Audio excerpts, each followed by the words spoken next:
Hello students, welcome to achievers forum. तो आज हम डिस्कस करने वाले हैं लेवल ऑफ टीचिंग। ये बहुत ही इंटरेस्टिंग टॉपिक है from teaching aptitude. So this basically there are 3 level of teaching: memory level, understanding level और रिफ्लेक्टिव लेवल। बाद में एक और लेवल ऐड हुआ, that is autonomous development level. तो ये अर्ली स्टेज के लिए है। इसमें बेसिकली वो चीज़, इसमें टीचर्स नहीं होते। टीचर के एब्सेंस में जो हम चीज़ें सीखते हैं नेचुरल तरीके से, जैसे बच्चा स्कूल जाने से पहले भी काफ़ी चीज़ें सीखता है, जैसे बोलना, खुद को एक्सप्रेस करना, चलना, ये सब चीज़ें आसपास के एनवायरनमेंट से और नेचुरल डेवलपमेंट से अपने आप सीखते हैं। तो according to some of the educators, ये जो ऑटोनोमस डेवलपमेंट है ये थ्रू आउट लाइफ चलता रहता है। ठीक है, तो अब हम स्टार्ट करेंगे मेमोरी लेवल टीचिंग से। तो मेमोरी लेवल टीचिंग जो है, it is given by Herbert. तो ये बेसिकली इनिशियल स्टेज की फॉर्मल टीचिंग होती है, जैसे स्कूल में होती है, टीचर सेंटर्ड होती है, स्टडी मटेरियल जो होते हैं काफ़ी ऑर्गेनाइज्ड होते हैं इसमें।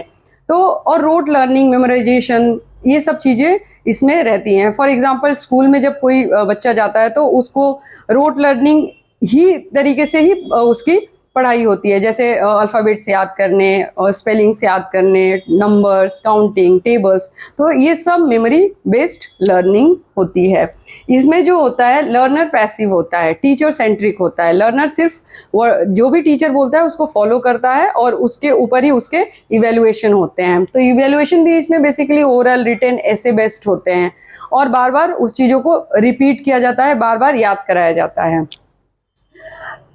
मेमोरी लेवल टीचिंग को लेस थॉटफुल भी कहा जाता है, क्योंकि यहाँ पर लर्नर जो है ज़्यादा सोचता नहीं है, ज़्यादा उसमें एनालाइज नहीं करता है चीज़ों को, जस्ट फॉलो करता है और चीज़ों को याद करता है। Next comes understanding level of teaching, which is also called thoughtful teaching. तो इसका मतलब क्या होता है? Memory plus insight. तो यहाँ मेमोरी, चीज़ों को याद तो करना ही होता है, उसके साथ उसको समझना भी होता है। तो इसमें जो होता है, लर्नर थोड़ा एक्टिव हो जाता है, ये चीज़ों को कंपेयर करता है, एनालाइज करता है, लॉजिकली क्वेश्चंस करने लगता है। तो टीचर सेंट्रिक, यहाँ भी टीचर सेंट्रिक होता है, लेकिन यहाँ लर्नर काफ़ी एक्टिव होता है, इंटरेक्शंस होते हैं, डिस्कशन होते हैं। और यहाँ पर जो होता है, इवेल्युएशन जो होता है वो कॉम्प्रहेंसिव हो जाता है। ओरल, रिटन, ऐसे बेस्ड तो होता है, उसके साथ साथ ऑब्जेक्टिव भी हो जाता है। तो हम समझ रहे हैं कि ऑब्जेक्टिव क्वेश्चंस क्यों रखे जाते हैं, ऑब्जेक्टिव टाइप ऑफ क्वेश्चंस। इसमें आंसर्स जो होते हैं वो काफ़ी क्लोज होते हैं। इवन दो आपको कॉन्सेप्ट क्लियर होगा, आंसर काफ़ी क्लोज होते हैं, तो आपको बेस्ट आंसर उसमें से चूज करना होता है। और suppose if you know the concept और आपने कॉन्सेप्ट के बारे में लिखा 1 नंबर क्वेश्चन के लिए, और there is chance that you will get 0.5, लेकिन ऑब्जेक्टिव क्वेश्चंस में ऐसा नहीं होता है, इधर यू विल गेट 0 और 1।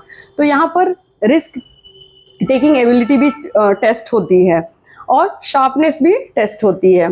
Next comes reflective level of teaching. तो ये जो होता है, एक तरीके से आप कह सकते हैं कि हाईएस्ट लेवल ऑफ टीचिंग होता है। यहाँ पर टीचर्स काफ़ी डेमोक्रेटिक होते हैं और लर्नर कंप्लीटली एक्टिव होते हैं और लर्नर के ऊपर ही डिपेंड करता है ये इसमें लर्निंग।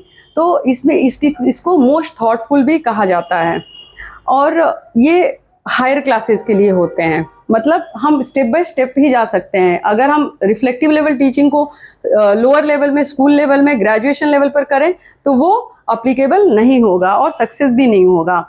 इसमें हम देखते हैं कि स्टडी मटेरियल भी ऑर्गेनाइज्ड नहीं होता है। फॉर एग्जांपल, अगर आप प्रोजेक्ट करते हैं बीटेक में या एमसीए में, आप प्रोजेक्ट करते हैं लास्ट सेमेस्टर के, तो वहाँ पर आपको ये पता होता है कैसे करना है, क्या करना है, कहाँ करना है, ये सब आपको करना होता है। सिर्फ प्रोग्रेस रिपोर्ट बीच में आके आपको कॉलेज को दिखानी पड़ती है और एंड ऑफ द सेमेस्टर आपको उसके ऊपर जज किया जाता है, लेकिन सारे डिसीजंस आप लेते हैं, आप खुद करते हैं। तो ये बेसिकली यहाँ पर गाइड का रोल बहुत कम होता है। वो देखता है कि आउटकम जो डिजायर्ड है वो आ रहा है कि नहीं, और फीडबैक वो बीच बीच में आपको जब भी चेक करता है वो बताता है कि ये होना चाहिए। तो यहाँ पर कॉग्निटिव और क्रिटिकल थिंकिंग बहुत ज़्यादा होती है, काफ़ी हाई होती है।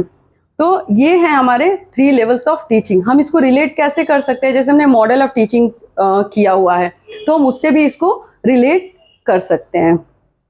ठीक है, this is all about level of teaching. Thank you.